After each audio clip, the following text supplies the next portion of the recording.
Welcome to Blue Talks.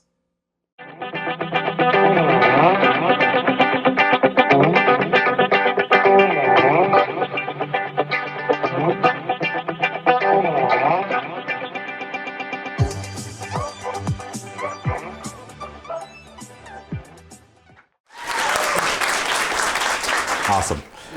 Okay, so last interview of our 2-day Blue Talk event. So hopefully you guys have been enjoying the interviews. I think it just gives a fresh perspective, and I hope you guys have seen over the last couple of days how unique and different the talks are. Like, I don't know about you guys, but I've been blown away, and also like blown away by the differences in the talks, but the amount of things I've learned in 2 days about things that I never knew about whatsoever before. Even just the fact that we're all being hypnotized. I just never thought of life that way before. And it makes total sense. And just the idea that media is hypnotizing us to do stuff, and I just never thought of it that way before. So even that's just something that's new, fascinating. And parenting, I learned new things today that I never knew I didn't know. So yeah, so there's no manual, but apparently somebody is as close as you can get. I wish I'd had the manual earlier. Absolutely. Awesome. Okay, so let's jump right in. So David Dodson, so excited to have you here. You've kind of seen sort of my routine as far as the start. I mean, you probably noticed that there's usually no official questions there, and who knows where they go? I don't know yet. But the one thing I do know is I want to get you to tell us a little bit about yourself versus me reading a bio. So can you tell us a little bit about you and your background before we kick things off? Yeah, absolutely. My name is David Dodson. I'm a business and executive coach. I'm a father of 5 and a Marine Corps veteran. So had quite a fun experience throughout my life, and been a lot of places, done a lot of things. Most proud of the parenting. The 5 kids is been quite an accomplishment. 3 of them are getting ready to leave the nest, and so I'll be left with just the 2. But it's been a fun ride. Amazing. Well, there's a couple of directions I'd like to go, but one, I know your talk here this past couple of days was on leadership, and so I'd like to get. I always like to get behind the story behind the story. So what made you want to talk about leadership, go in that direction? Like, was it experiences you had in places you worked, or something you've always been passionate about? I'm just curious where that came from. Yeah, I mean, a little bit of both. Throughout my career, I was in corporate America for about 25 years. And during that time, I'd always sort of gravitated up towards those leadership positions. It wasn't really something I sought out, but I always found myself being pulled in the direction of having the responsibility, setting the vision, supporting everybody and moving forward in the same direction. And so I always ended up in those leadership positions, and I saw really good leaders. I worked with some really great ones, and I also worked for some really bad bosses, as we all have, right? And you'll notice I said worked with great leaders and for bad bosses. I noticed that. So I've seen both of those, and I've experienced both of those, and I know how upsetting it can be to be a dedicated professional working for a bad boss in a bad situation. And it's something that I have a strong desire to prevent and to improve for people. And a lot of times it's not that it's a bad person in that leadership position, but maybe it's somebody who doesn't quite understand the impact they're having on the individuals that they're supposed to be supporting, right? And so you end up with somebody who's a good person, but a bad boss. And I want to be able to help try to fix some of those scenarios and fix some of those situations, and then teach some of those people that are coming up through the ranks that want to become leaders how to lead with empathy, grace, and passion, and to really support the people that they're going to be leading. So I love that, and it makes me think of, I've been in different sales roles in my life, where one of the things that's hard for people to accept, and we talked about it yesterday, is not everybody, in my opinion, and I believe this firmly, is meant to be an entrepreneur. And much the same way, not everybody's meant to be a leader. And so I've been in sales roles in the past where, and it's kind of ironic when you think about it, the top salesperson, the person that produces at the highest level, as soon as they get there or shortly after they get there, the first thought is we got to make them a manager, right, or a leader. And the irony of that is that A, you're losing your best producer, so you're taking them out of the thing they're so good at, and B, in my experience, a very small percentage, a 20-80 rule, very small percentage, like less than 20% of great salespeople also make a great leader, or can even teach you how to do what they did. Right. So it's kind of ironic that people just assume if you performed well, now you're going to perform well, which in what I believe is a totally different role. Like, I've been both a sales manager and a salesperson, and they're totally different roles. Oh, absolutely. And the other thing to consider with that is that there's a tremendous amount of wisdom that goes into good leadership, and wisdom is not something that comes overnight or that can be taught out of a book, right? Wisdom is applied experience. The experience that you have in your successes and your failures, you build on those, and that's what gives you wisdom and helps you make wise decisions. And the wise decisions are what your people need to feel supported and to feel protected and to feel like they're working in a safe environment. Yeah, and I will add too, when I said that, there's always, not exceptions, but there's always, even though it might be the minority, there's always cases where the minority prove it wrong. Like I had a general manager at the company I worked for, and he had went through sales manager, and general manager. I had two actually in my life that were both fantastic leaders. And they could still turn it on. Like they would come in on the sales call with you, and the client was just like, I need to sign with this guy. I don't know why. Now, as we know, the one variable they had that I didn't is they were the manager. So when I was the manager, I saw it happen in real time. You see it as the founder or what have you as well. As the sales manager, I would go in with the salesperson, and all of a sudden it was a different conversation than the salesperson could have, because they looked like, oh, now I'm talking to the manager. Right. And I don't know if it's like a importance thing or if it's more that this person is accountable. Like in other words, I'm talking to the person that can make the decisions. And if they tell me something, I can go back and say, well, you told me this. Whereas a salesperson, he could be gone tomorrow. Right. I think it's that implied level of authority, and maybe it's also the feeling that hey, the manager can make decisions that the salesperson can't make, right? So if I'm going to get a deal, it's going to come from the manager. It's not going to come from the salesperson. Yeah, and so I've seen like both scenarios. I've had multiple in sales. You go through a lot of people. I actually stayed a long time at both positions, but you go through a lot of people. So I've seen multiple people that never should have left sales. And I've seen multiple people that did fantastic. So I know it goes both ways, but the whole takeaway for me there is not everybody that's successful in one area, not in every case can it be transferred to something completely different. Yeah, right. I mean, they are two different skill sets. Selling and leading are two different skill sets. And yeah, there's a lot of doing the job involved with great leadership, but there's also a lot of behind the scenes work and a lot of support that has to happen. In addition, that sometimes you're right, a salesperson may not be ready for. And salespeople, quite frankly, are some of the most difficult people to lead. Because they're sort of off on their own program, and while the whole company is going in one direction, producing a product or providing a service, the salesperson is out there going in omnidirections, trying to sell that product, market that product, and bring the revenue in and get the product out in front of people, and that can be really difficult. And so when you look at the sort of the 5 P's of marketing, product, pricing, positioning, packaging, and promotion, you got to consider that 5th P, which is people, and that's who's out there, kind of peddling the product. So it can be confusing.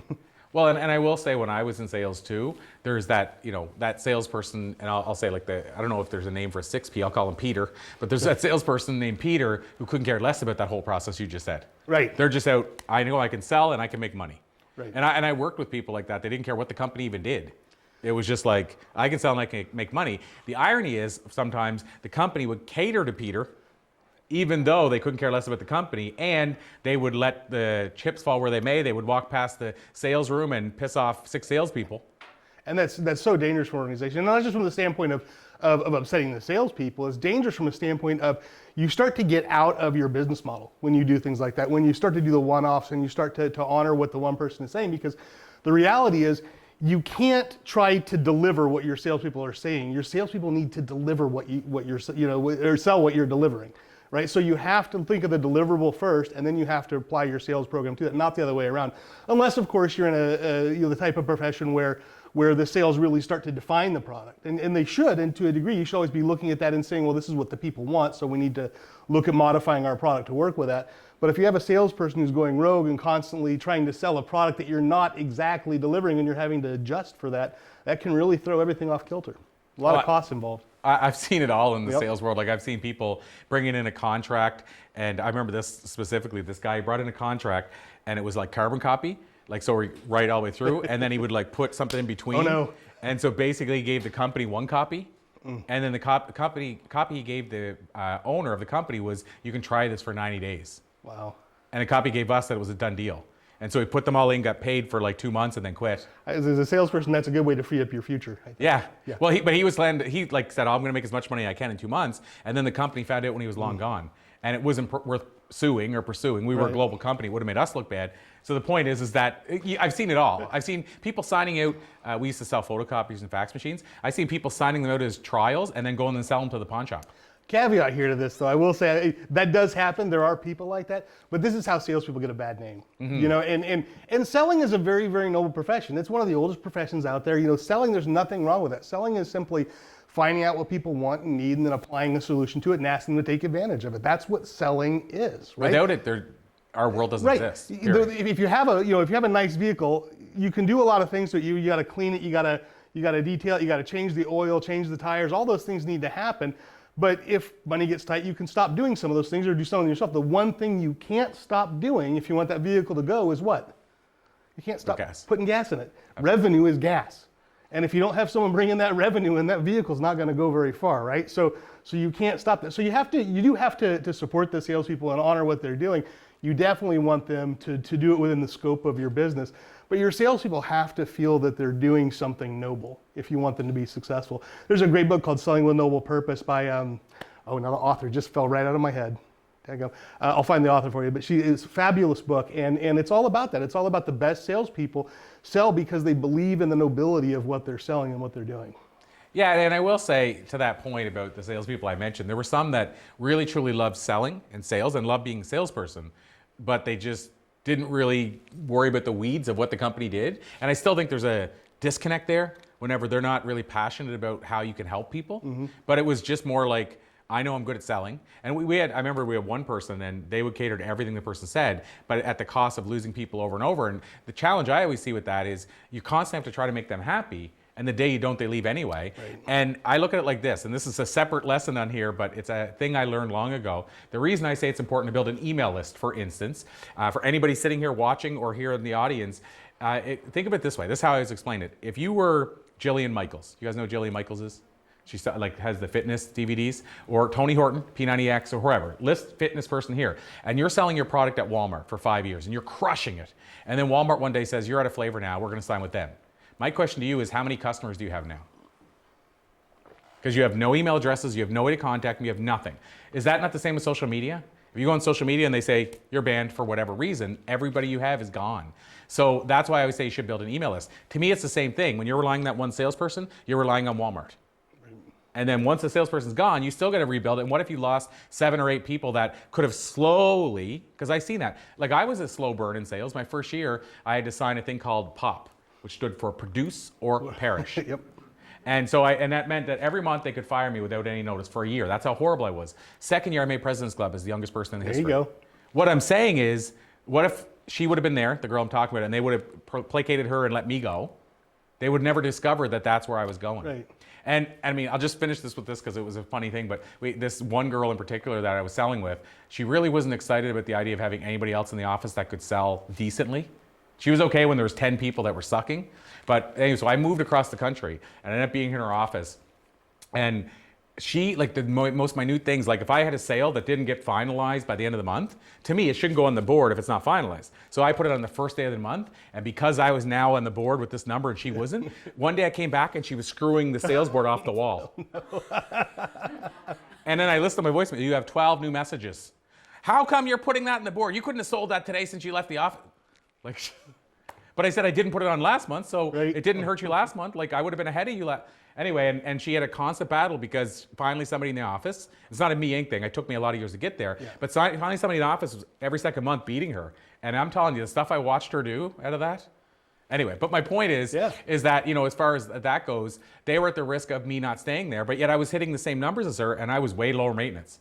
Like I wanted to help clients, I wanted to work with the company. I wasn't fighting all the time. She was like yelling at them, cost cursing. Cost of sale was a lot lower for you. So yeah. Yep. But by the way, finally when they had somebody else that could replace her, then they stopped listening to her as much. They stopped placating. But my point is, how many good people did they lose because of that? Right. So I still think it goes back to the idea. Not every person that's imagine her as a leader though. No, yeah, I mean, it would have been crazy, and I think that's the thing is that it's not just with sales, but with any position in the organization. When you support the bad people, you cater to the bad people, you're going to lose X number of good people for every single one that you try to keep on, right? And if your good people can't grow with you, guess what? They're going to grow away from you. They're going to grow with somebody else. They're going to grow continually because they're good people. Yeah. And if they can't find fertile soil at your company, they're going to find it somewhere else. And real quick, Lisa Earl McLeod is the author of Selling with Noble Purpose. Pop back into my head. Awesome, I love it. I want to make sure I gave you the credit. Well, it's a wonderful book. And I want to give credit to that person I talked about. They did know how to sell. They were doing great. So ultimately what I suggested, because I was like, this to me doesn't seem like magic or voodoo or anything here. Like, why don't we just let her work from home? Yeah. Because we were all going into the office, and that's where it happened. She would get in fights with everybody. And I said, why don't you let her have a home office? pay for her office. That was uncommon then, but pay for her office, whatever. If she's producing at that level, and you don't want to lose her, and when she leaves the office, you don't know what she's doing anyway. That's the norm of sales. Right. But she is producing. Let her work from home. She loved it. We loved it, and everybody's okay. And she stayed another 2 years at the company. There you go, brilliant. But I mean, it was funny how like they couldn't see that because they were still fixing the idea. Everybody needs to come into the office for what? To go, hey, I remember I used to work with Because we have rules, man. We have rules. We had a buddy of mine, really good friend of mine. I won't say his name, but really good friend. We ended up living together. Like we had a place together for 2 years, and he could sell like crazy. What he would do is he would do nothing for 16 days a month, and then the last 4 days he'd bring in more sales than anybody in the whole team. But his whole thing was he didn't like the idea that we had to show up at the office and check in for no reason. Like literally, as long as I see you here at 5 to 8, if you leave at 8, that's fine. It was like a programmed rule. So he would come in and he'd go, so they would know he was there. So like, I want to stand out. So at 5 to 8, he would walk to his desk, go finger guns with some cards, walk back, drive back to his car. And because I said he didn't work 16 days, then he'd go home. We lived together at the time. And every now and then I'd have to go home because I forgot something. And he's sitting there sleeping. My cat's like this on his suit. And the videos are playing. This many videos he rented from the store. But what was the point of having him go like that? He just, all it made him do was take a shower in the morning. You know, he went in, he left anyway, no matter what though. But here's the thing. They don't care anyway that people were leaving and not doing the numbers. At least he was selling more than everybody else. If he can do it, my thinking is, that's his choice. But if he can do it in 4 days a month, why do you care? Yeah, right? I mean... he wasn't somebody fighting with people. He literally was a cool guy, everybody loved him. The only difference in thinking is how much more could he be doing? Right. You know, how much 100%. more productive could he be? And there's some validity to that. Yeah, no, I agree. I'm not saying it was even right that he was doing that, but I'm just saying, it's somebody like that who's not rocking the boat, he's not fighting with anybody, and he's putting up bigger numbers than anybody else in your company. My thing is, I would just, they didn't know he was not working 16 days. Right. I knew that. Right. I was on training. We used to do shadow the rep, and my first week, he said, "What do you want to do today?" I said, "I don't know. Am I going to shadow?" He goes, "Yeah, follow me and shadow me when we go watch Titanic." We watched Titanic for 3 hours, and he's this like aggressive guy. And I looked over, and he's tears coming down his face. I said, "Are you crying?" He said, "Nobody cries in baseball." I don't know what that meant. So now you're on to the League of Their Own. Yeah, exactly. But yeah, so I mean, it was so. But like I said, he could go do that stuff all month and still produce. So right, he just had that. But he was easy to get along with, and everybody loved him. Yeah, well, it was a bit different. And see, there are companies that understand that and have a leadership style that says, hey, you know what, we're going to get the best out of everybody by letting them work the way they work best. You know, there was Tony Hsieh's book was fantastic. Delivering Happiness was fantastic, and they talked about, you know, with Zappos, that was the whole thing, is they let people work the way they want to work, and their offices were decorated the way they wanted to decorate them, and they delivered wonderful service and quick turnarounds and all the wonderful things that made them so successful. Yeah, there's one story I love about Zappos, and then I want to ask you just about some of the traits of key traits of leadership. Mm-hmm. But Zappos, one of the things I loved is they used to have this, and they probably still do, but they had this amazing return policy. Like you could return stuff, no questions asked. So they found out this one girl, what she was doing is every week she was buying a pair of shoes, wearing them for 6 days, and sending them back. And she did that every week all year. And she bragged about it and told people. And so it got somehow to Tony Hsieh, maybe like in a meeting, and he was like, they were like, what are we going to do about this? This girl's doing this. And he goes, let her keep doing it. And they said, what do you mean? And they said, she's our best marketing we're ever going to have. Because most people will hear that, and they won't think I'm going to do what she's doing, because most people would never do that. What they're going to think is, what a great return policy. Right. And so what I'm saying is that's a CEO outlier, right? He's saying, let's not punish 100%. This, let's not go. And that's rare. But also, that's probably why Zappos got so big they could sell to, who was it, Google or something? I think it was Amazon. Amazon? Yeah, and for a lot of money. Right. And then they even took some of his ideas, like they took him into Amazon and got him to apply some of the ideas there. So I wanted to ask you, what do you see as the key traits of really top leaders? You know, to be honest with you, the key trait, the most important thing I think for a leader is humility. I think you have to start with humility, because you have to start with the understanding that you don't know it all. You know, if you go in as a leader and you think, I know everything that needs to be done and exactly the right way to do it, then you are stuck right there. You're never going to go any higher. That's as good as your company's going to get. You have to go in with some humility and understanding that your goal is to build a team that's smarter than you are, that is more capable than you are, and that can take you higher than you could ever take yourself. And I think good leaders really understand that. So I think humility is a big piece of that. I think understand that you've got to support your team. You know, you are not, I think too many leaders lead with ego, right? They lead with their head saying, hey, I'm up here, you're down here, I've earned my way up to here, I've been where you are, I've done what you have, and now I'm here, and I don't have to do grunt work anymore. right? So the great leaders, I think, embrace their people and realize that it's not a pyramid, it's more of an inverted pyramid, and the leaders at the bottom holding everybody else up and supporting them. And I think that is the brilliance of real leaders. And I've worked with those leaders before, and when you work with them, it's a dream come true. I mean, those are the jobs that you have in your career that you say, wow, this has been a very fulfilling and wonderful thing. There's other factors, of course. I mean, you need to have someone who's intelligent. You need to have someone who makes good decisions. You need to have someone who makes quick decisions, right? And somebody who is able to adapt to those decisions, and also to be able to say, hey, that was the wrong decision, and let's go back and fix it, without coming down on somebody. So I love that. And I have one last kind of, I'll call it like I did with John, rapid fire question. But just before I go there, just to tag onto that, there was a guy named Fergal Quinn, Super Quinn. I think it was in Ireland, I want to say, but Super Quinn, super chain grocery stores, basically. And he had he built this big company at a time when there was a recession, and he crushed it. And their stores are completely different than other companies. And he had this book called Crowning the Customer, one of my favorite customer service books of all time. What made me think of this is that you mentioned about the good leaders, how they don't have the ego and stuff. And what he did is he was known for, like, he could go into the company, and you were talking about it yesterday, but he could go into the company and know everybody's birthday. And this was like a huge company. But what he did, in other words, he felt his manager should be the same as him, on the floor, talking to other people, see what they can help. So what he used to do is he didn't give them cushy offices. He gave them offices where, like, the door hit the desk every time you opened it, and he would turn on the air conditioning in the winter and the heat in the summer, like stuff that you probably, if you were the union, you would get fired for now. But he did all that stuff because he said, you shouldn't feel comfortable in here. And too many managers feel comfortable in here. I need to drive you out to the floor where you get to know your people. Yeah. And it worked, obviously. Yeah, I'll tell you, real quick, a story about one of the greatest leaders that I worked with. His name was John Maxwell, and he was a senior VP of sales and marketing with a company called Emeritus Senior Living. And at one point, they had all the regional directors. I was a regional director at the time. They had us all come into Seattle for a big meeting. There were about 30 of us. And during the course of the week that we spent there doing some training, John kind of made his way around and introduced. And John was a great guy, great big tall guy, but we'd give you, we always said 2 long hugs. Like, the hug was just a couple of seconds too long, where you were like, okay, now I'm a little uncomfortable, just right there. But that was kind of his trademark. But John would spend a little bit of time with each team and talk to us and things like that. And at the end of the week, John went around and just said how thankful he was that we'd all come. And he stopped a little bit and talked a little bit about each person, and he knew my kids' names. He remembered the key things that we talked about, and he knew each one of us, a little something about each one of us. And for all of us, that was like, wow, that's so endearing, and that's such a heart thing for him to have done, to be able to spend that time and really get to know us that way, and that was big.